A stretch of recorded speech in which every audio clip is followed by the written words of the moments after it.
हुकूमत और JUI ने ड्राफ्ट शेयर किया है। बात तभी होगी जब हम बानी PTI से मशवरा करेंगे। बैरिस्टर गौहर कहते हैं हमने आईनी अदालत से मुतालिक वाज़ेह किया है कि ये गलत है। बैरिस्टर अली जफर ने कहा आईनी अदालत की एक शक है, चीफ जस्टिस वज़ीर आज़म तयनात करेंगे और बाकी जजेस को चीफ जस्टिस तयनात करेंगे।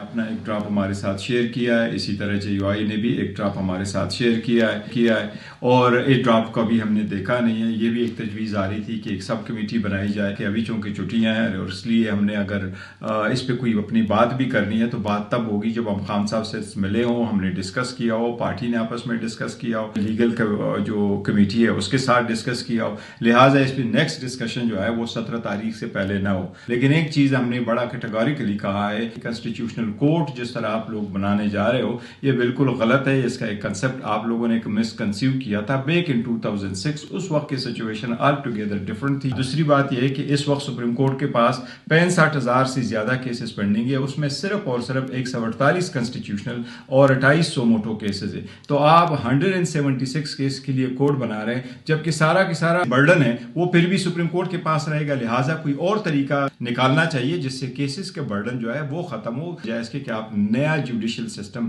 क्रिएट करें। अदालत की पहली शिक है कि वो चीफ जस्टिस कौन होगा, उसमें लिखा है कि प्राइम मिनिस्टर साहब अपॉइंट करेंगे और उसके आगे लिखा है कि जो अगले 4 जजेस हैं उनको वो वाला चीफ जस्टिस अपॉइंट करेगा जिसको प्राइम मिनिस्टर साहब ने अपॉइंट किया हो। एक कैंगरू कोर्ट बनाने जा रहे हैं, एक ऐसा रबर स्टैम्प कोर्ट जिसके 5 के 5 जज साहिबान प्राइम मिनिस्टर के अपॉइंटेड हो। तो इरादा साफ नजर आता है जब कोई ऐसी कोशिश करे कि अदालती निज़ाम में एक ऐसा कोर्ट बना दे जिसके सारे जजेस उनके मनपसंद के हों, तो फिर आपको उनका एजेंडा भी समझ आ जाता है, नीयत भी समझ आ जाती है और ये भी समझ आ जाती है कि हम उसको अपोज क्यों कर रहे हैं।